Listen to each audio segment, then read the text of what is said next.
Muy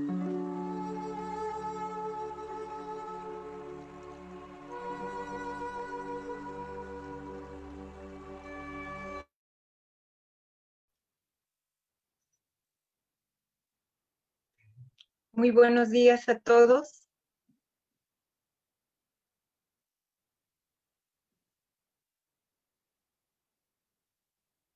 Muy buenos días. ¿Qué tal? ¿Qué tal? Marisa, en este momento te requiere tu audio. Si gustas activarlo. ¿Sí? ¿Listo? Sí, bueno, se escucha, pues, doctora, muy bien. Perfecto. Pues muy buenos días. Bienvenidos a la sala virtual del Instituto de Investigación y Desarrollo Educativo de la Universidad Autónoma de Baja California. A todos los que nos acompañan por esta sala de Zoom y también por Facebook Live, les damos la más cordial bienvenida. Como ustedes saben, el IDE cumple 30 años y en este marco hemos programado una serie de eventos para celebrar nuestro aniversario. El día de hoy nos convoca la conferencia que la doctora Elena Cano impartirá con el título «Cómo favorecer la transferencia de la formación del profesorado en línea». Esta conferencia es una de las actividades del proyecto Modelo de Formación en Línea para Profesores de Educación Básica a partir del aseguramiento de la transferencia del aprendizaje docente en aula, financiado por CONACYT, que actualmente coordino, y que tenemos el gusto de que la doctora Elena Cano sea investigadora asociada de este proyecto. Agradezco mucho a la doctora Cano su presencia el día de hoy con nosotros y la generosidad de su tiempo para darnos elementos de análisis a fin de avanzar en la investigación acerca de la formación del profesorado en línea, dado que el contexto de confinamiento preventivo nos ha definido esta modalidad como una opción fundamental para avanzar en los procesos de formación de profesores. Tengo el gusto de presentarles a la doctora Elena Cano. Ella es licenciada en Filosofía y Ciencias de la Educación y licenciada en Ciencias Económicas y Empresariales. Es doctora en Ciencias de la Educación por la Universidad de Barcelona, por el cual, por su doctorado, recibió un premio extraordinario por la propia universidad. Es profesora titular del Departamento de Didáctica y Organización Educativa de la Universidad de Barcelona desde 2001.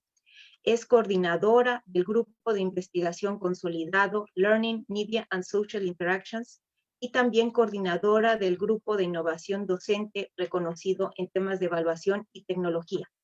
Mencionaré muy brevemente su producción de los últimos 10 años, ya que tiene una producción muy extensa. Ha publicado 47 artículos en revistas indexadas, 22 libros y 75 capítulos de libros. Su libro más citado, de acuerdo con Google Scholar, es Evaluación por competencias en educación superior, publicado por La Muralla. De esta amplia producción solo destacaré 3 trabajos recientes. Está en un capítulo en un libro en prensa que se llama Evaluación de la enseñanza en las universidades españolas, publicado en un libro europeo por la Universidad de Coimbra. También el artículo monográfico, en el número monográfico Evaluación por competencias en la educación superior, buenas prácticas ante los actuales retos, en la revista iberoamericana de evaluación educativa. Y también tiene recientemente un capítulo del libro de prácticas innovadoras en la educación superior, en evaluación y en temas de evaluación y medida, publicado en Pensilvania por IGI Global Editorial. Ha sido directora de 15 tesis doctorales y más de 45 tesis de maestría. Ha participado en más de 30 proyectos competitivos, siendo coordinadora de 12 de ellos. Tiene un proyecto Erasmus que ahora quisiera describirles brevemente porque viene a cuento de lo que vamos a platicar el día de hoy. El proyecto Erasmus que ella coordina es desarrollo de competencias clave de profesores chinos a través de un marco global basado en competencias. Este proyecto parte de construir un marco global de competencias del profesorado de primaria, de hacer una rúbrica escalando cada competencia y de crear unos cuestionarios para autoevaluar el nivel competencial de los maestros.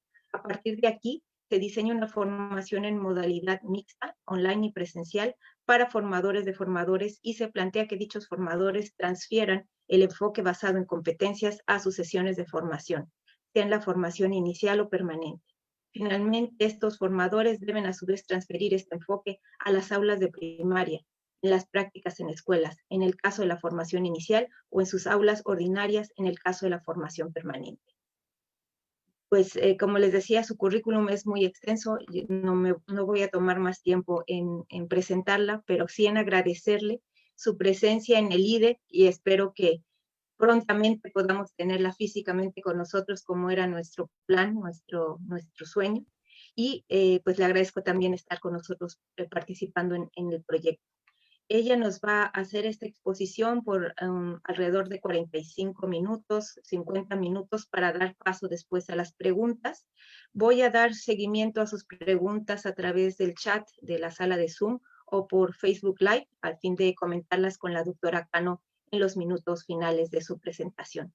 Pues de nuevo, Elena, bienvenida, muchísimas gracias. Bienvenida al IDE. Muy bien, pues muchísimas gracias. Gracias por la presentación. En primer lugar, pues deseo agradecer a la Universidad Autónoma de Baja California que me haya invitado a compartir estas reflexiones en esta tarde ya aquí, mañana para ustedes allá. Y agradezco también especialmente a la doctora Cordero, que dirige el proyecto Modelo de Formación en Línea para Profesores de Educación Básica a partir del aseguramiento de la transferencia del aprendizaje docente en el aula, auspiciado por CONACYT, del cual formo parte. Pues le agradezco especialmente su presentación y que me haya invitado a compartir estas reflexiones en la tarde de hoy.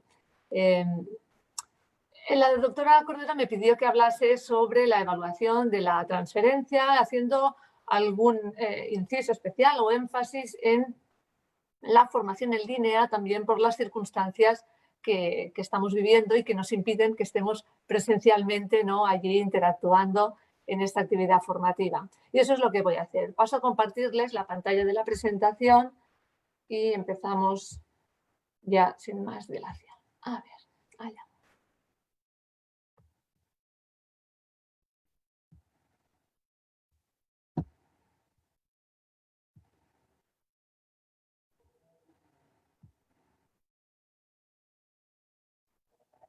Muy bien.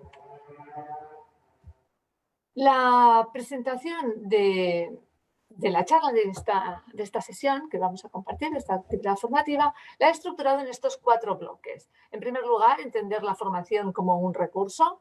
En segundo lugar, hablar de la evaluación de la formación. En tercer lugar, de los factores que favorecen la transferencia de la formación, para centrarme finalmente en la transferencia de la formación en línea.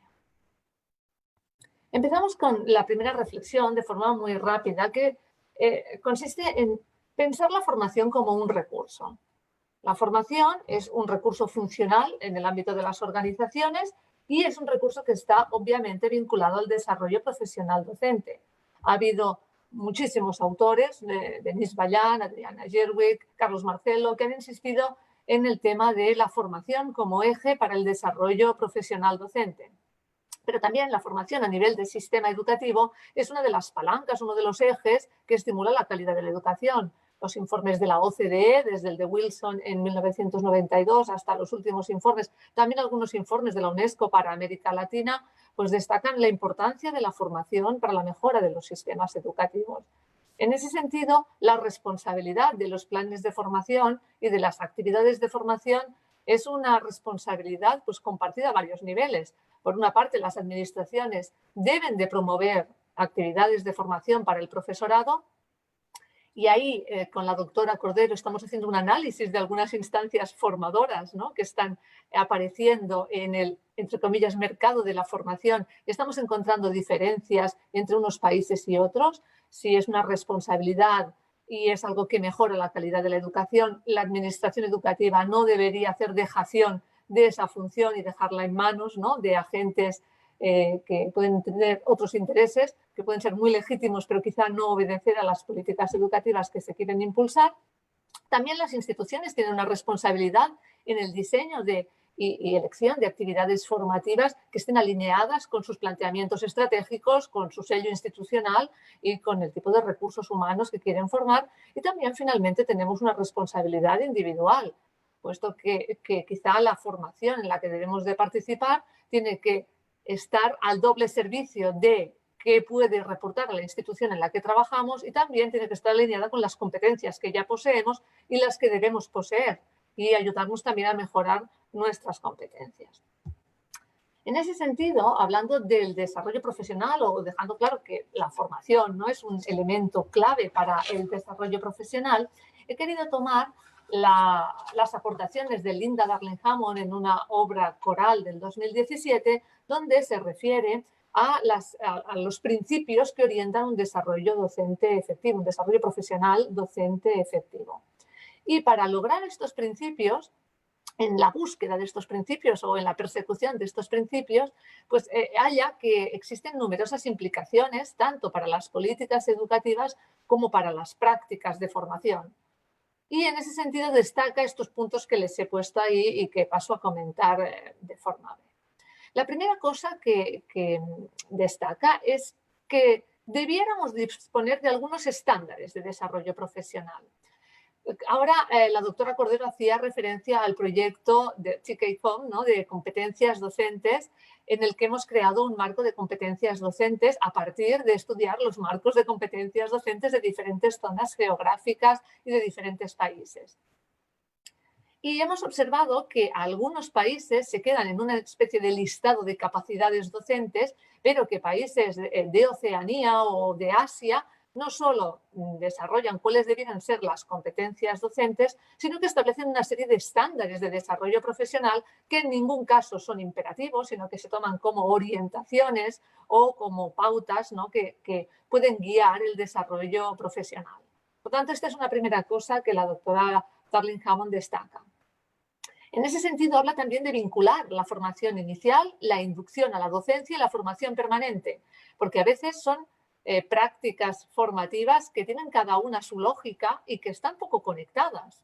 Y por eso a veces es difícil, ¿no?, establecer canales claros para el desarrollo profesional, puesto que son prácticas diferentes e incluso diversas o antagónicas. En este momento, por ejemplo, en Cataluña, pongo los ejemplos que conozco más porque los tengo geográficamente más cercanos, se está intentando que los docentes acrediten la competencia digital para acceder a la función docente. Y ahí se está intentando un trabajo entre varios agentes, ¿no? La administración quiere que eso se acredite, pero hay muchas formas de entender la competencia digital docente desde una visión súper instrumental, muy aplicada y muy vinculada a herramientas o a aplicativos, ¿no?, y una visión más metodológica.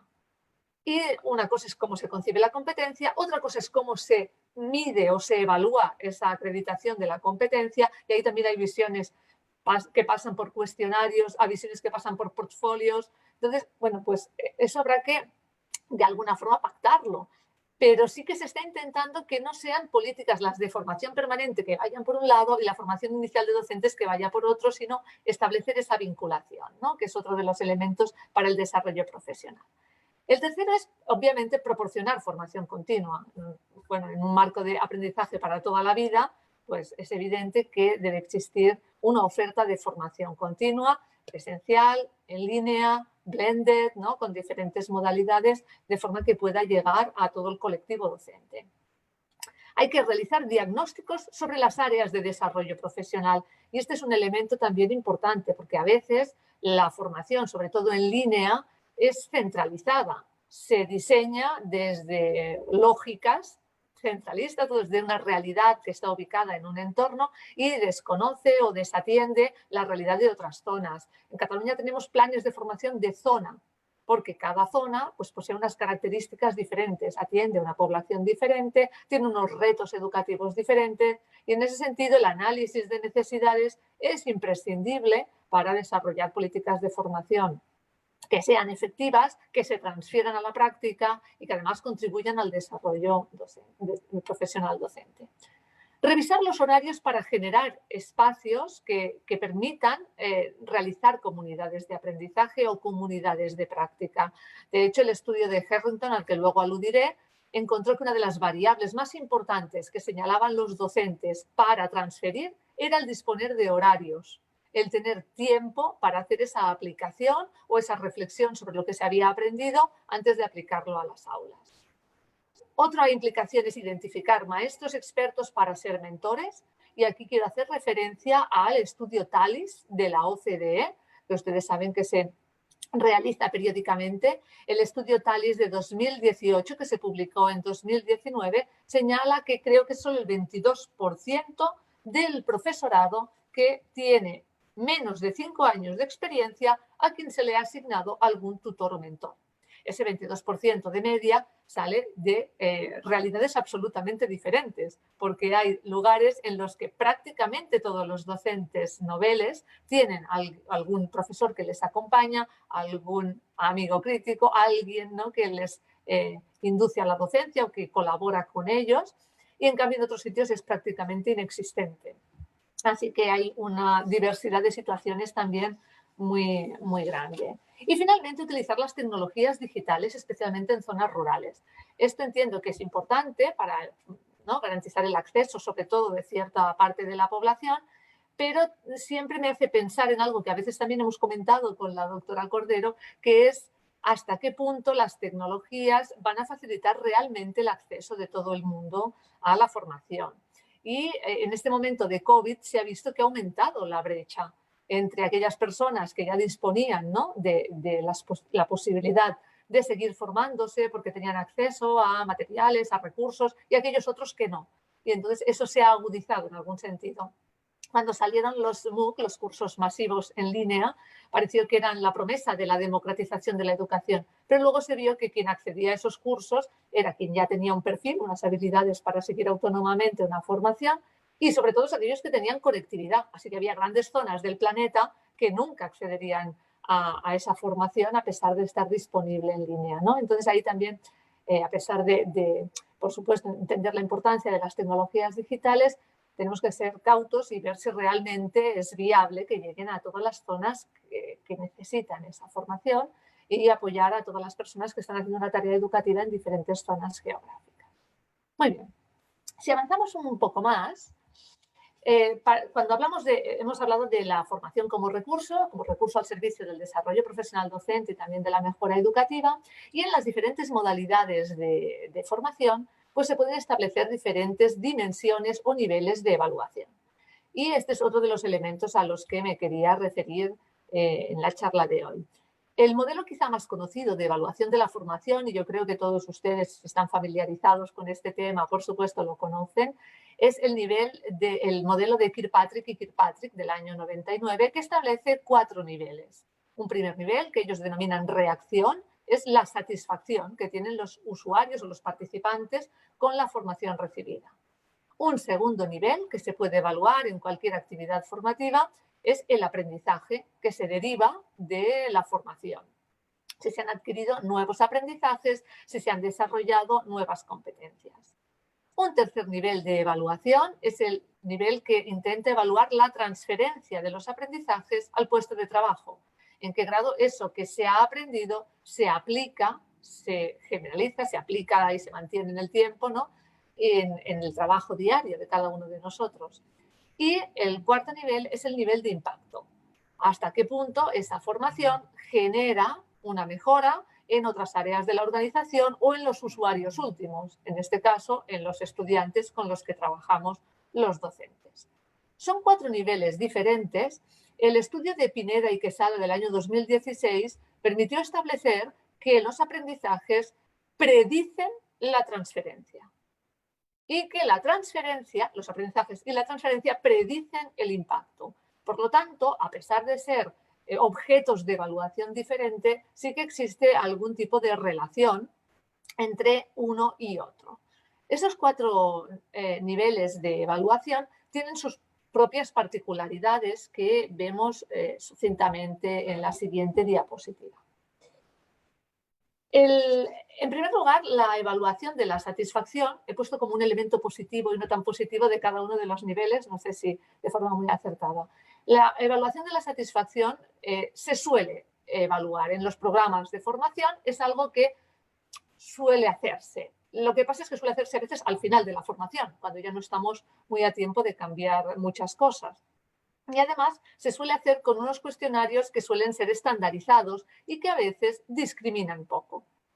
En ocasiones, la evaluación de la formación que se hace pasa por un simple cuestionario de satisfacción al final de los participantes sobre dimensiones estandarizadas y discrimina poco si aquella formación ha sido más o menos útil o va a resultar interesante para aplicarse o va a generar algún cambio en las aulas. Por lo tanto, ahí tenemos un elemento que es hasta qué punto el tipo de evaluación de la satisfacción que se hace es poco participado y discrimina poco. Hay bastante literatura sobre cómo mejorar los cuestionarios de satisfacción, desde invertir el orden de algunos ítems, empezar por una parte cualitativa donde alguien tenga que escribir qué le pareció o que tenga que hacer algún tipo de reflexión escrita y luego poner los ítems. Bueno, hay diferentes elementos. Evidentemente, si se trata de formación en línea, debiera de tener ítems que tuvieran relación también con la interficie, con la posibilidad de interacción en línea, con aquellos elementos que la literatura ya ha establecido que tienen que ver con una buena formación en línea. Por tanto, tenemos como positivo que se suele realizar y como negativo que a veces discrimina poco. Yo conozco personas que gestionan planes de formación y al final dicen que las encuestas pues se mueven siempre en unos parámetros, también depende de la escala, el Likert que pongamos o del tipo de gradación que tenga, se mueven en parámetros muy similares y a veces tener un informante clave en una organización pues te da más datos que la encuesta así en frío, ¿no? Con numérica, que contesta muy poca gente cuando es en línea y que a veces también la contesta pues, posiciones muy polarizadas o te da pocos, realmente te sirve poco. El segundo nivel es el de evaluar los aprendizajes. Es positivo el que podemos evaluar los aprendizajes de forma integrada en las modalidades formativas, es decir, no hace falta hacer grandes inventos para poder evaluar los aprendizajes desde el tipo de tareas que ponemos, el tipo de modalidad formativa también, si es más vinculada al centro o de aplicación o de generación de algún producto o es un taller, pues es fácil a veces ver los aprendizajes que han derivado de esa actividad formativa. El tema es que a veces no disponemos de la cultura necesaria para aceptar esa evaluación, ¿no? Que a veces nos parece, debe decir cultura aquí, no cultura, que nos parece que nos van a evaluar, ¿no? Si realmente estamos en una actividad, por ejemplo, de formación permanente. En ese sentido, sí que actualmente en la evaluación en línea, en la evaluación de la formación en línea, cuando se evalúan los aprendizajes, ustedes conocerán mejor que yo que hay un debate actual sobre el cheating y sobre las medidas de e-proctoring para pues certificar la autoría y que una persona que hace una prueba pues podamos decir que sí, que ha sido ella, ¿no? Desde cámaras, parámetros de identificación, bloqueo de pantalla para que no pueda acceder al navegador, bueno, cosas varias. Pero eso yo creo que sucede cuando la evaluación de aprendizajes que hacemos es muy reproductiva. Cuando tú haces un tipo de actividad o de tarea que es productiva, donde se tiene que elaborar algo, donde se tiene que poner en marcha habilidades cognitivas de orden superior y se tiene que hacer a lo largo de una actividad formativa, eso no sé si es tan preocupante. Pero en cualquier caso sí que en la evaluación del aprendizaje de forma integrada en las actividades de aprendizaje, no es una lógica diferente el aprendizaje y la evaluación, pues es posible.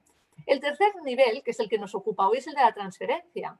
Es decir, yo puedo estar más o menos contenta con la formación recibida, puedo haber aprendido, pero luego no transferir nada, no cambiar nada.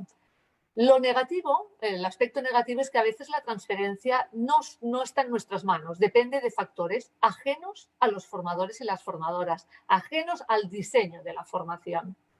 En ese sentido, pues que uno o una persona pueda transferir aquello que ha aprendido depende también que se dé condiciones personales o condiciones de trabajo. No siempre depende del diseño. Pero lo positivo es que realmente la transferencia es lo que nos tiene que dar información sobre si conseguimos un programa. Si estamos en la idea de que la formación es un recurso, bueno, pues seguramente lo que tiene sentido es evaluar si se transfirió lo que aprendimos. Hay algunas propuestas que dicen, bueno, en vez de diseñar los objetivos de un programa de formación y luego veremos si se transfiere y luego veremos si impacta, sigamos el camino inverso. Veamos, ¿qué queremos lograr? ¿Qué queremos lograr? ¿Que mejoren o que disminuyan las tasas de absentismo o que mejore la comprensión lectora? O, por lo tanto, ¿qué queremos que se transfiera? ¿Qué debieran hacer? Pero no lo que me parezca a mí, ¿no? Sino en función de la investigación basada en evidencias. Hay ahora muchas webs ya que recogen estudios sistemáticos, metaanálisis, revisiones sistemáticas de la literatura y que ponen sobre la mesa qué se demuestra que es más eficiente, pero basado en evidencias. Bueno, pues en función de eso, ¿qué debieran aprender los docentes? ¿Qué debieran hacer en el aula? Y en función de eso establezcamos los objetivos de formación, es decir, el camino inverso, ¿no? Queremos lograr esto, por lo tanto, entre otras cosas, necesitamos que los profesores desarrollen metodologías Flipped Classroom para la comprensión lectora o utilicen tecnologías integradas en el currículum que mejoren esto, o sean capaces en el aula de hacer grupos de apoyo entre iguales para dinamizar la lectura. O, bueno, pues para lograr eso, ¿cuál debe ser la formación, ¿no? Y en ese sentido, pues quizá nos facilitaría también la evaluación de la transferencia. Y el cuarto nivel es el nivel de impacto. El impacto es el último nivel. ¿Qué dificultad suele haber en la evaluación del impacto? Que necesita una demora temporal. Algunos autores la han situado la transferencia en 6 meses como mínimo y el impacto en 1 año como mínimo. Bueno, yo no sé, dependerá, supongo, del tipo de formación, ¿no? Pero sí que es verdad que a veces la lógica de los planes de formación o de las personas o las instituciones que impulsan las políticas de formación, pues es una lógica y un timing que no es el mismo que los procesos de evaluación más académicos o científicos, ¿no? En ese sentido, ahí tenemos una dificultad. También hay una dificultad que es que la imposibilidad de establecer mecanismos de causalidad. Es muy difícil que podamos decir, esta mejora se debe única y exclusivamente a que se dio esta formación. Esa relación nos gustaría, ¿no? Pero parece demasiado simplista y eso también es algo con lo que tenemos que ser cautos. ¿Sí? Entonces, bueno, ahí tenemos también algunas dificultades en ese nivel.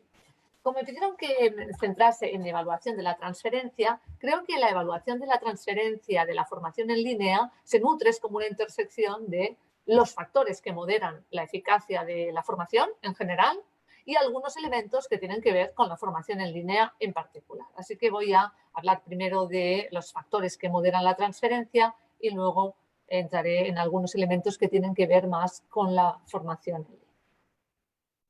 Muy bien. Respecto a los factores que favorecen la transferencia o que obstaculizan la transferencia de la formación, he rescatado el modelo de Baldwin y Ford, que es un modelo clásico también del 88 y que establece que la transferencia de la formación depende de varios factores. Fíjense en la columna primera, la de la izquierda, donde hay factores que tienen que ver con las características del aprendiz, de la persona que aprende. En eso, quizás no podemos intervenir directamente. A lo mejor indirectamente sí. Holton en el año 2005 hablaba de la importancia de un parámetro que él denominó intención de transferencia, que atribuía a cada persona si tenían la intención de ponerlo en práctica, ¿no? Que es algo como difícil de conceptualizar el tema de la intención. Pero sí que Pineda y Quesada en el documento del 2016 que antes les comentaba, encontraron que el constructo responsabilidad sentida y el constructo autoeficacia eran importantes moderadores de la transferencia. Por lo tanto, hay algo ahí que tiene que ver con la personalidad, en lo que quizá no podamos entrar, pero también en la sensación de autoeficacia o en el sentido ese de responsabilidad sentida respecto a la formación y que pueda de alguna forma pues, contribuir también a mejorar la transferencia o hacerla más fácil. Por otra parte, podemos intervenir de forma directa en el diseño de la formación y quizás en el tercer elemento, que es el ambiente de trabajo, podamos también incidir poco, a no ser que se trate de modalidades de formación en centro, que el centro haya solicitado, que sea, por ejemplo, un asesoramiento que involucre a varias personas, ¿no?, del centro o que cuente con el apoyo de la dirección del centro y que por lo tanto se brinde, ya hay un compromiso institucional y se brinden oportunidades o un ambiente de trabajo que permita eso. El clima, el ambiente de trabajo parece también moderar la transferencia. Quizá podamos indirectamente intervenir en el ambiente de trabajo según la modalidad y quiénes sean los agentes, los actores, los stakeholders que participen en el diseño de la formación, que es también algo más participado. Quizá podamos intervenir de forma indirecta también en esa responsabilidad o en ese sentido de autoeficacia y En cualquier caso, sí que podemos intervenir directamente en el diseño de la formación, que es el que afecta directamente al aprendizaje y luego a la transferencia. Y la transferencia necesita de unas condiciones que son generalización y mantenimiento. Mantenimiento en el tiempo, más allá de que acabe la acción formativa, y generalización a otras áreas curriculares, a otros ejemplos, a otras realidades que no han sido aquellas sobre las que se ha trabajado durante la formación. Si soy capaz de generalizar y mantener, pues son condiciones para que la transferencia se considere que se ha dado, ¿no? Respecto al diseño de la formación, es importante el tema de los contenidos formativos, el tema de la secuenciación y es importante el tema de los principios de aprendizaje. Los principios de aprendizaje coinciden básicamente con lo que Ellis denomina condiciones que favorecen la transferencia. Es muy similar al tema de principios de aprendizaje y nos viene a decir que hay como 4 elementos que van a favorecer que se dé la transferencia. Uno de ellos es la similitud de la tarea. La similitud de la tarea, como ahí pueden leer, pues indica que la transferencia es mayor cuando las condiciones de entrenamiento son similares a las condiciones de la práctica y por lo tanto hay que introducir elementos de práctica, trabajar a partir de casos, problemas, incidentes críticos, situaciones reales que se vean, ¿no? Proporcionen más experiencias de aprendizaje y de evaluación auténticos, pues seguramente va a facilitar la transferencia. El elemento este que se denomina similitud de la tarea. También el tema de la práctica. Cuanto más práctica exista, pues más posibilidades hay de que se dé la transferencia. El tema de la práctica yo creo que hay también que cogerlo un poco con cautela, porque practicar no significa mecánicamente realizar un tipo de ejercicio repetitivo, sino que tiene que ver también con el tipo, y luego me voy a referir a eso, el tipo de tareas que les proponemos a los estudiantes. En un reciente estudio ahora de este mismo año que habla de la transferencia del aprendizaje, parece que lo que es más importante es el tipo de tarea. El tipo de tarea que vamos a proponer y el tipo de práctica o de estrategia cognitiva que el estudiante tiene que poner en marcha o la persona que está aprendiendo tiene que poner en marcha para dar respuesta a esa tarea. El tercer elemento es la variedad de tareas. Es decir, que tener diferentes tareas puede incrementar también la transferencia. Eso tiene un poco que ver con eso que decíamos, que no sea algo mecánico, sino que si queremos desarrollar las competencias docentes, la competencia es la capacidad de resolver en un contexto determinado de forma eficaz una situación. Para eso yo necesito diferentes como ingredientes, ¿no? Para que luego los pueda movilizar y poner en marcha aquellos que son necesarios para resolver una situación. No significa que vaya a replicar mecánicamente algo que aprendí durante la formación. Entonces, esos ingredientes los tengo que conocer, pero los tengo que saber combinar. Es como cuando Chomsky se refiere a la competencia lingüística. Uno la tiene cuando es capaz de producir mensajes que a lo mejor no ha oído nunca, pero que en ese contexto son apropiados, combinando saberes, vocabulario, estructuras que conoce, ¿no? En ese sentido, variedad de tareas también es importante y la comprensión. Y eso me lleva a otro elemento que creo que en los últimos años también ha tomado importancia, que es el tema de cómo uno interioriza las reglas o principios para resolver un problema y que tiene que ver con la autorregulación del aprendizaje y con los criterios con los que planteamos también las tareas de aprendizaje, si son relativamente, ¿no? o son solo referidos a la tarea o son relativos al propio proceso. Cómo uno se puede ir, el engagement, ¿no? Cómo uno se puede ir empoderando de alguna forma del proceso de aprendizaje y luego poder transferirlo a otras realidades. Pero ahí lo importante son los procesos y luego insisto en el tema de tareas y procesos. Muy bien, hemos dicho que para mejorar la transferencia, nuestra responsabilidad básica está en el diseño de la formación. Y eso pasa por una parte, hemos comentado al principio cuando retomábamos la obra de Darling Hammond, por el diagnóstico de necesidades. No puede ser que en realidades diferentes la formación pues seguramente sea para todos igual porque dejará de ser significativa. Pasa por el diseño instruccional. Yo creo que en línea es muy importante el diseño instruccional, qué tipo de diseño pedagógico hay, qué tipo de secuenciación hay, qué combinación de actividad síncrona y asíncrona y sobre todo qué oportunidades de interacción hay. Porque si no corremos el peligro de replicar modelos tradicionales muy transmisivos que en línea tienen aún mayores dificultades que las que ya tienen presencialmente. Y en ese sentido, todas las personas que saben de educación en línea recomiendan que haya los espacios para la interacción. Y luego también hemos dicho la importancia de establecer objetivos claros y quizás, ¿no?, en la línea inversa. Y hay algunos documentos que pueden consultar que hablan de los objetivos SMART, que es el acrónimo de específico, medible, alcanzable, realista y en el tiempo, ¿no? Por lo tanto, que seamos capaces de realmente saber qué se desea con ese programa formativo, pues va a facilitar seguramente que podamos luego también evaluar el aprendizaje y la transferencia. Estos son algunos de los elementos que hemos comentado respecto al diseño y que está en manos de los formadores y formadoras. ¿Qué pasa respecto a la evaluación en línea? Que era el otro eje, ¿no?, sobre el que queríamos también poner un poco la mirada. Pues que si retomamos el estudio de 2018 que han hecho Marciniak y Gairin, han estudiado 25 modelos y al final identifican 42 dimensiones que caracterizan la eficacia de la formación en línea y los reúnen en 6 grandes categorías. Y hay algunos que son casi como más logísticos, ¿no?, y otros, en cambio, que tienen una fuerte impronta pedagógica y que, por lo tanto, pues podríamos repensar, sobre todo el aspecto quinto, los aspectos pedagógicos.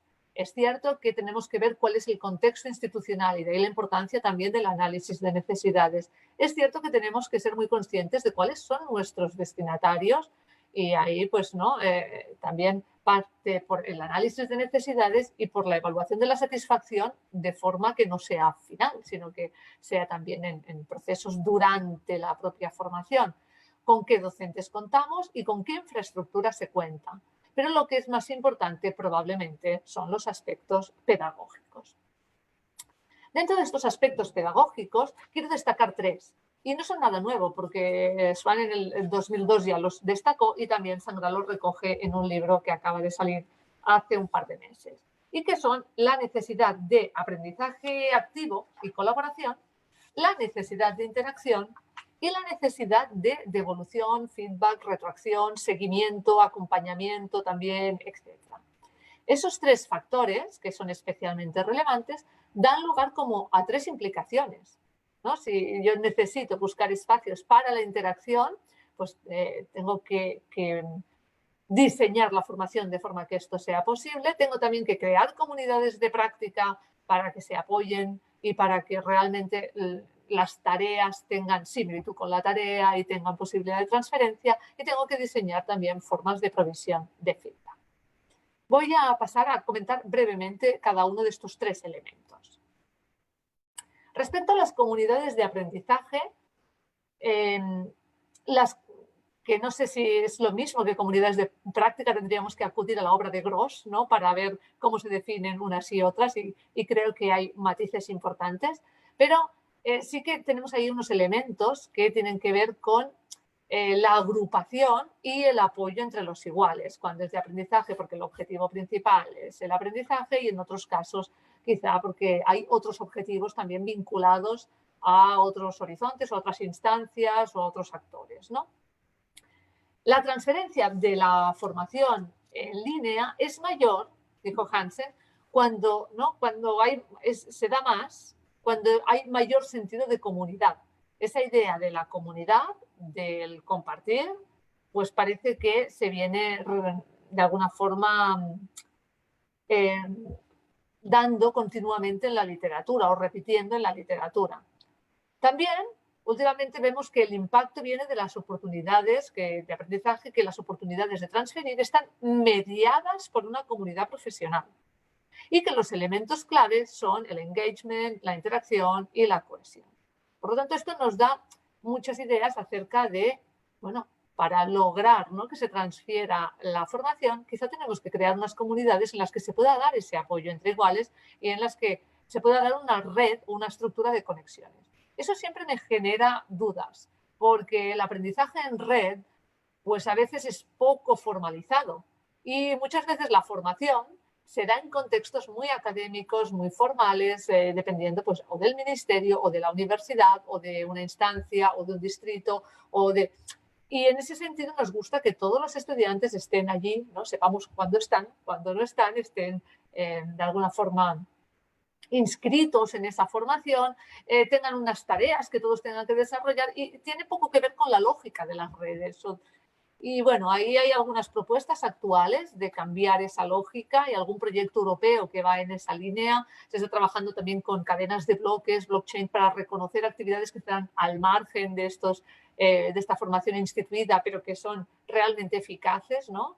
Porque lo que hacen es recoger el apoyo que una persona necesita en un momento en red, de sus iguales, etc. Ahí tenemos un primer elemento. El segundo es el de la interacción con los tutores y tutoras, con los mentores o mentoras, con los coaches. Yo entiendo que son términos diferentes, uno más vinculado a un entrenamiento específico y otro tiene un sentido de formación holística que creo que encaja más en la formación.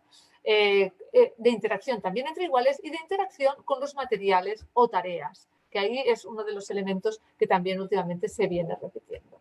Y les quería comentar que esta imagen, que no sé si ven muy bien, que está en la parte inferior a la derecha, que está recogida de Ibarra, Gómez y Baud del 2020 y que lo que viene a decir es que las tareas y los procesos luego de participación y de feedback que llevan a este empoderamiento por parte de las personas que están aprendiendo y a la autorregulación es lo que al final hace que se pueda transferir.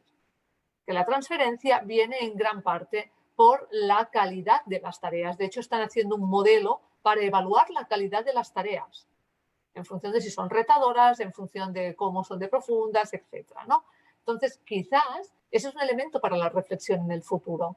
Cuando diseñamos esta formación en línea y pensamos que debe de transferirse, no solo pensar en el diseño instruccional, sino sobre todo en la calidad de las tareas y en cuál va a ser el rol de la persona cuando está enfrentándose a esa tarea, que tiene que ser una tarea compleja, que tiene que ser una tarea auténtica, que tiene que ser una tarea productiva, y por eso pues no todas las tareas seguramente sirven. Y el último elemento en el que quería insistir, puesto que es el elemento que en los últimos tiempos he venido trabajando más y creo que está muy, muy vinculado a la capacidad de transferir, es el tema de este seguimiento que se hace en los procesos de formación en línea y de feedback. Y ahí, pues, tendríamos primero que conceptualizar qué entendemos por feedback, porque durante muchos años el feedback ha sido la información que recibía una persona y que le daba pistas sobre el gap o la diferencia que había entre cómo había hecho una tarea, cómo había ejecutado y cómo debía de ser hecha, idealmente, ¿no? Entonces, pues hay mucha literatura sobre cómo apoyar a las personas que están aprendiendo, también en línea, para que conozcan qué es lo que les falta para llegar a hacer bien la tarea. Y que cuando tenemos que dar el feedback, si puede ser automático, que en línea tiene la facilidad de que se da de forma inmediata y por lo tanto uno puede saber inmediatamente qué ha hecho bien y qué no. Qué tono debe de tener, qué estructura debe de tener, qué agentes tienen que darlo. Pero en los últimos años el foco se ha puesto no en el feedback como información que se da sobre la calidad de una tarea, sino como uptake.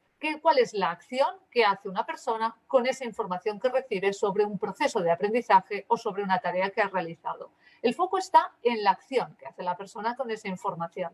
En una formación en línea, yo puedo dar un feedback inmediato, yo puedo hacer un cuestionario en línea y que le diga sí, esta lo has hecho bien, esta no, o has acertado 27 de 40 y es rapidísimo y no le sirve para nada para seguir aprendiendo ni para transferir nada. En cambio, si hay un feedback en el que el foco está puesto en, tú puedes recoger información del mentor, de un igual, de tú mismo comparando un ejemplar, un trabajo ejemplar como tú lo has hecho, pero el foco está puesto en qué vas a hacer tú con esa información, ese feedback como uptake, es lo que seguramente nos va a ayudar luego a transferir. En ese sentido, las tareas es mejor organizarlas en forma de loops, de círculos, no hacer tareas cerradas, sino que tengan un carácter recurrente y que una persona pueda ir mejorando. También el feedback interno, para que a partir de las informaciones externas uno pueda al final hacer el internal feedback y tomar esas decisiones, pues qué tipo de procesos metacognitivos vamos a pensar en la formación en línea para que acompañen al aprendizaje y le ayuden a una persona a transferir. Porque al final lo que uno transfiere son los procesos, no una tarea concreta que a lo mejor no la vuelves a hacer en tu vida, sino que es el proceso que te ha llevado a aprender una serie de pasos, a hacer una serie de reflexiones, a plantearte una serie de problemas, a problematizar una situación, lo que luego te va a permitir transferir. Por eso, reflexiones en voz alta sobre cómo he hecho yo esto y cuáles son las dificultades que me ha generado, o reflexiones escritas como un One Minute Paper o algunos protocolos que hay o algunos documentos que hay pueden ayudar a esto. Nosotros en este momento estamos en un proyecto con profesores y profesoras de la Universidad de Barcelona, donde en la formación inicial de maestros de primaria estamos haciendo proyectos donde los alumnos se apoyan entre ellos, se dan feedback siempre cualitativo y rellenan unas guías, unos pequeños documentos que ponemos a su disposición para fomentar esta reflexión. ¿Qué es lo que aprendí? ¿Qué de lo que me dijeron puedo aplicar? Y esto, ¿cómo me va a ayudar a futuros procesos de aprendizaje? No ya en esta tarea, no ya en esta asignatura, sino en futuros procesos de aprendizaje. Intentamos que haya esa transferencia. Y la última cosa es que no solo se puede participar en tareas, ¿no?, académicas o de evaluación del aprendizaje, de la transferencia, sino también en la aplicación o en la comprensión de los estándares a los que antes aludíamos cuando hablábamos de Darling Hammond, ¿no? David Bowe y Angela Ryu tienen hace muchos años ya la convicción de que el profesorado debe de participar en el establecimiento de los estándares de una buena práctica profesional, cosa que comparto. A nivel de aprendizaje, está absolutamente documentado que la evaluación participada, los estudiantes cuando participan en el establecimiento de criterios, pues realizan mejor una tarea. Yo creo que es un tema pragmático que participen, pero también es un tema ético que se pueda participar en el establecimiento de los estándares de lo que es una buena práctica profesional. Recogiendo también algunas ideas de Harrington y de sus colegas respecto a los factores que apoyan la implementación de la formación online en las escuelas, ellos destacaron encontraron que las personas que habían participado en su estudio destacaban estos 4 factores. La provisión de tiempo adicional, que es algo que hemos comentado al inicio. Dijeron que, de hecho, el tiempo, en palabras de uno de los participantes en su estudio, dice que es el factor crítico, el elemento crítico para que se pueda dar la transferencia. El segundo elemento fue el apoyo de otros en la comunidad escolar, el apoyo, por ejemplo, sistemas de codocencia, aunque la formación sea en línea, cuando lo tengo que aplicar, pues el apoyo de los iguales o en todo caso, también los supervisores, si los hay. El apoyo del director o directora de la escuela, en este caso. Ellos explican una experiencia donde el director se dedicó a buscar padres y madres de la escuela que supieran de tecnología y que apoyasen el cambio con los docentes. Y también la cultura de la escuela. Y ahí el tema de los recursos humanos que tenemos, del clima escolar que existe, si hay un clima de participación, de compartir, etcétera, pues también puede ser uno de los elementos. Fijaros que la mayoría pertenecen a lo que sería ambiente, ¿no?, de trabajo, algo que ya no tiene que ver tanto con el diseño, pero sí con el ambiente de trabajo que puede facilitar o no la transferencia. Para no alargarme más, en síntesis, la transferencia puede depender de influir quizá indirectamente, no sé si influir sería la palabra, indirectamente en la intención de transferencia, en el sentido de responsabilidad de los participantes y en el rol activo del participante, que puede venir mediado por la creación de comunidades de aprendizaje. En el diseño, no reproducir modelos en línea, intentar alternativas de Flipped Classroom o otras alternativas que tengan la lógica de la formación en línea, y crear sobre todo espacios para la interacción, que son imprescindibles cuando la formación es en línea y uno está aquí en casa, él solo, con un ordenador como ahora, ¿no?, y que no sabe exactamente qué está pasando en el otro lado. Pensar la tipología y la secuencia de tareas y también el acompañamiento o el feedback que sea autorregulador y que permita a una persona ser consciente de los procesos cognitivos y metacognitivos que está poniendo en marcha y que puede o no replicar para ayudar a la transferencia. Y el ambiente de trabajo, intentar disponer de ese tiempo y que eso a lo mejor desde el momento del diseño de la formación se tenga presente y buscar el apoyo de todos. Estos elementos nos llevan a algunas reflexiones que ahora podemos compartir en la parte de preguntas o de intercambio, y nos puede llevar a pensar en modelos que aumenten la eficacia de la formación en línea, pensando eficacia como consecución de los objetivos, con los recursos, ¿no?, más, bueno, la consecución de los objetivos del programa de formación, o la eficiencia, si fuera la consecución de los objetivos con un uso adecuado de los recursos disponibles, sobre todo del tiempo, que es el más escaso, y de los recursos humanos. Y al final, recuperando la idea inicial, lo que queremos es que esta eficacia de la formación significa que la formación se transfiere a las aulas e impacta.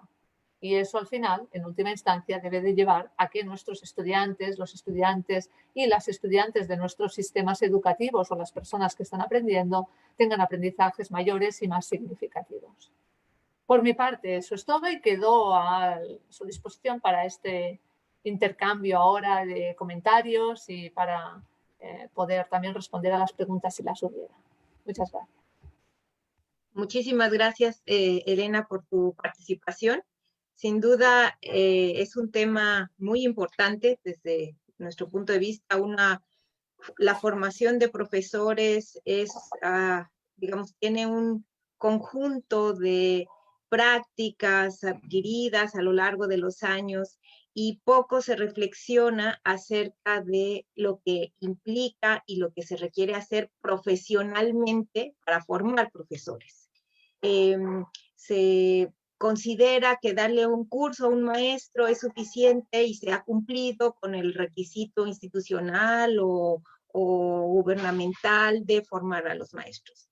Y lo que tú nos expresas, pues clarifica, ¿no?, que hay todo un conjunto de conocimientos que se han desarrollado a lo largo de las últimas décadas y que nos hace ver que tan mala es o tan poco efectiva es una formación presencial mal planeada, como tan poco efectiva es una formación en línea sin estas consideraciones que tú estás haciendo. Entonces, te agradecemos mucho tu intervención. También estas puntualizaciones, ¿no?, de lo que hay que tomar en cuenta para favorecer la transferencia. Se entiende que este es un proceso que es contextual y por lo tanto depende de las condiciones en las que los maestros se encuentren, pero sí es nuestra responsabilidad como formadores cuidar que esa transferencia pueda ser factible, ¿no?, o que se pueda llegar a ella a través del diseño instruccional. Tenemos en el chat un comentario de David Dornelas, que te deja un saludo, aquí lo podrás ver, y que se tiene que ir, me había dicho que tiene clase, pero pues te deja aquí un saludo afectuoso por tu participación. Tenemos un comentario, déjame ver, ay, espera, es que se me está moviendo esto, no sé por qué. No sé por qué no alcanzo a ver. Hay una pregunta en cuanto a los niveles de satisfacción de los participantes con la formación recibida. ¿Cómo determinar si la información recabada es fidedigna o solo lo que quieren que escuchemos como diseñadores? Otro comentario de la doctora Dina Gallegos, que le parece muy interesante de ver la posibilidad de investigación con transferencia. Diana Ruan te pregunta de qué manera se adapta la formación en línea a la formación situada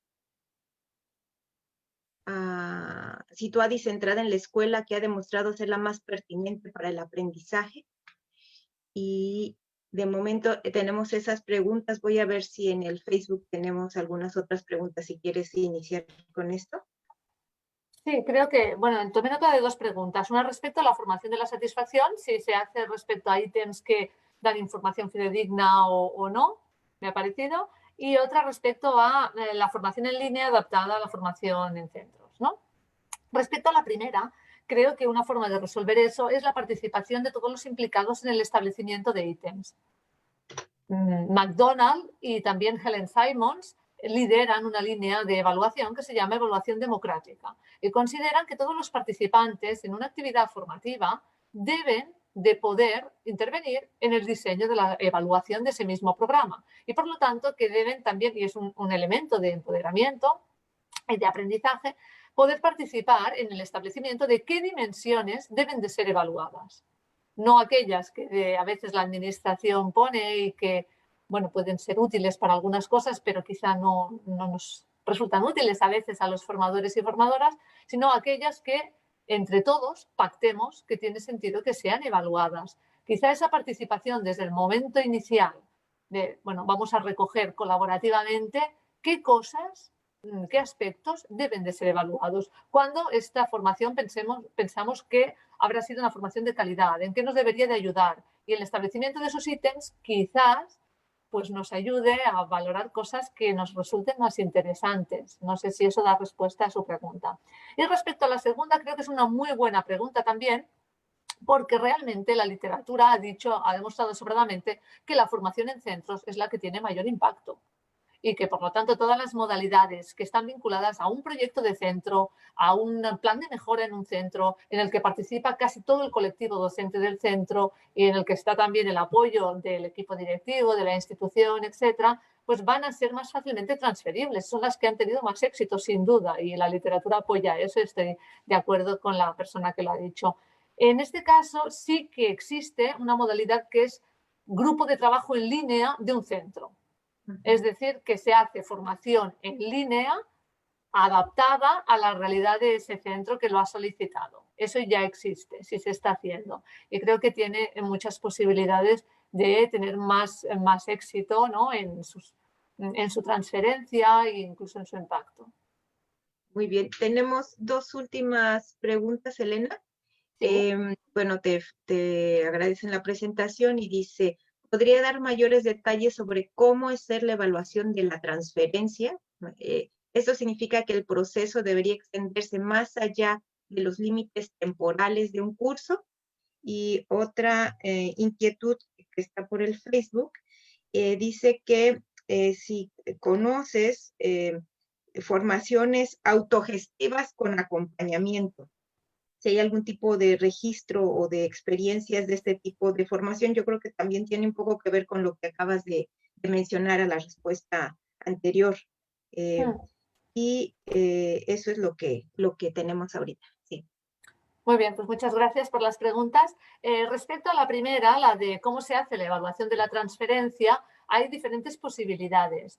Sin duda debe de trascender a la duración del curso, porque si tenemos un curso, un taller, un seminario, algún tipo de actividad formativa, mientras está desarrollándose esa actividad formativa, podemos quizás pedir a los participantes que elaboren algunas propuestas, incluso que las lleven a las aulas y que vuelvan a la formación con eso ya aplicado, etc.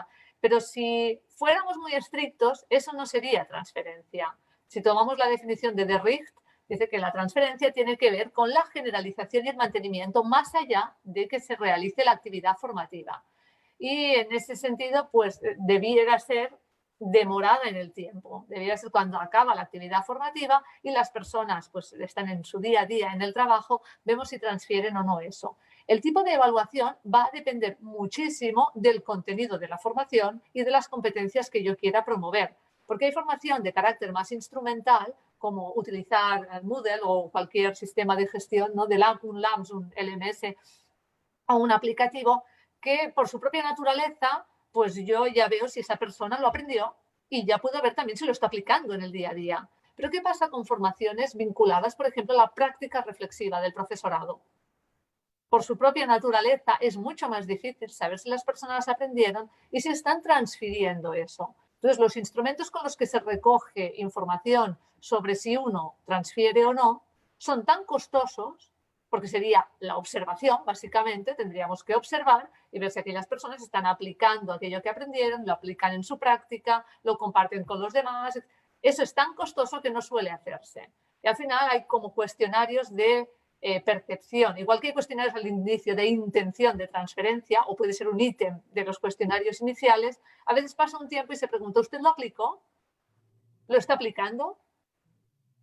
¿No? Entonces es un mecanismo indirecto de decir, bueno, sí, sirvió de algo porque las personas dicen que lo están aplicando. Pero si no, nos queda más que recoger evidencias de que eso se está aplicando y o observar. Y por ahí iría la evaluación. Pero sin duda tiene que ser diferida, sí. Y el tema de estrategias autogestionadas, yo conozco poco. Sé que hay grupos de escuelas que se han organizado y que luego ellos buscan la formación un poco, ¿no?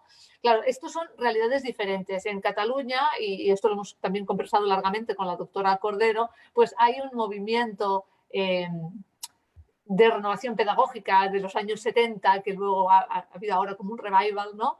Y la formación está muchas veces participada por asociaciones profesionales, por colectivos de maestros y, bueno, son esos los agentes que suelen, aparte de que la administración tiene su propia oferta formativa, pero muchas veces las escuelas acuden a este tipo de colectivos y hay una gran parte, no diré que funcione de forma cooperativista, pero sí que hay una parte de autogestión y luego casi pues hay un encargo de formación. No es tan vertical, sino que funciona de una forma quizá más ajustada a la realidad de cada centro. Pero entiendo que esa no es la realidad en otros lugares y que ¿no? hay una oferta formativa quizá más jerarquizada que viene de la administración y que es difícil encontrar esos espacios. Pero está bien, sí, igual que ¿no? la autogestión o la participación de toda la comunidad o la creación de comunidades de aprendizaje en los centros educativos se ha revelado como una práctica eficiente, creo que traspasar eso también a la formación sería una buena idea. Sí. Aquí tenemos una última pregunta. Sí. Bueno, dos más. Te preguntan, para evaluar la transferencia, ¿valdría evaluar primero qué se aprendió y después qué se transfirió? ¿O sería equivalente? Preguntan. Y otra que se me quedó aquí arriba, que no puedo ver, no sé por qué. A ver. Dice, ¿se puede entender que dentro de la educación en línea hay modalidades más apropiadas para la formación docente o existen estrategias particulares para favorecer la interacción sin importar la modalidad? Ya serían las Ok. Muchas gracias también por es una oportunidad también de reflexionar, ¿no? Respecto a la primera pregunta, hay algunos autores que dicen que si se evalúa la transferencia, indirectamente ya estás evaluando el aprendizaje, puesto que yo no puedo transferir si no aprendí. Y que, por lo tanto, evaluando ese nivel superior, que es el de transferencia, ya implica que, bueno, que algo aprendí y, por lo tanto, lo estoy poniendo en práctica. Y en ese sentido defienden que te puedes saltar ese paso, que no es necesario evaluar solo el aprendizaje y luego la transferencia, ¿no? Y podría ser. Pero yo creo que depende mucho del contenido de la formación, que en algunas ocasiones los aprendizajes pueden ir en una línea y la transferencia en otra, ¿no? Bueno, dependería un poco también del autor o del modelo. Y la otra, que es si hay modalidades específicas para la formación en línea, hay diseños instruccionales, así como en la formación presencial nosotros tenemos muy claro lo que es, ¿no? Está incluso aquí en Cataluña hay una tipología, un porcentaje de horas y tipo de tarea que se espera que se haga en un grupo de trabajo, en un seminario, en un taller, en un curso, en un grupo de coordinación, ¿no? Por ejemplo, el grupo de todos los jefes de estudio del municipio. Esa es una modalidad formativa. O un grupo de tutores de último curso de un centro de primaria y tutores de primero de secundaria y intercambian. Eso también es una modalidad. Ya está, hay unas tipologías. En el caso de la formación en línea, estas tipologías no son tan claras. Dependen mucho del diseño instruccional que se haga. Y al final, evidentemente, hay unos objetivos. Y bueno, con esta formación en línea yo quiero que las personas sean capaces de elaborar este tipo de producciones. O simplemente es un curso de sensibilización sobre una temática, o realmente es un seminario de intercambio sobre qué prácticas para evitar conductas disruptivas se hacen en las aulas. Bueno, pues dependerá un poco y entonces tienes que ajustar el diseño instruccional a si el objetivo es producir algo, es debatir y profundizar sobre el conocimiento de algo, es simplemente tener más datos sobre un tema. Y en ese sentido yo creo que se adapta al diseño instruccional, más que establecer modalidades de taller en línea o seminario en línea o grupo de trabajo en línea. A lo mejor nos podemos poner esa etiqueta, pero creo que básicamente no dependerá de la etiqueta, sino del diseño instruccional que haya dentro, de las oportunidades que tengamos de interactuar con otros iguales y al final producir algo y luego aplicarlo.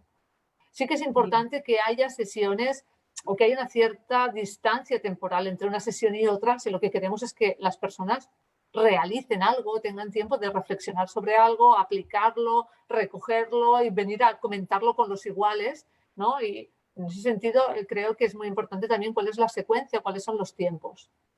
Muy bien. No sé si con eso respondo. Pues muchísimas gracias, Elena. Vamos a cerrar tu intervención. Te agradecemos mucho la participación. Les pedimos, por favor, si pueden abrir sus cámaras, porque tenemos por costumbre tomar una foto de los asistentes para que se quede en la fototeca de nuestro instituto. Entonces, si pueden, por favor, abrir la cámara para que nos tomen la foto. También les pusieron una liga, por favor, a los asistentes a la sesión para que se registren su asistencia y tengamos ese registro también, por favor. Entonces, les agradezco mucho su presencia. Es bueno verlos, sobre todo ver tantos amigos. Hola, hola, hola.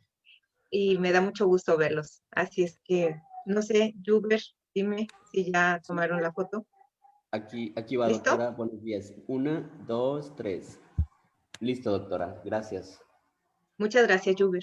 Bueno, pues los despedimos a todos, les damos las gracias. La conferencia se queda grabada en la página del instituto, en el Facebook del instituto, así es que pueden ustedes pues revisarla con calma y yo les ofrezco por mi conducto alguna pregunta o duda adicional que quieran que la doctora Cano resuelva o revise.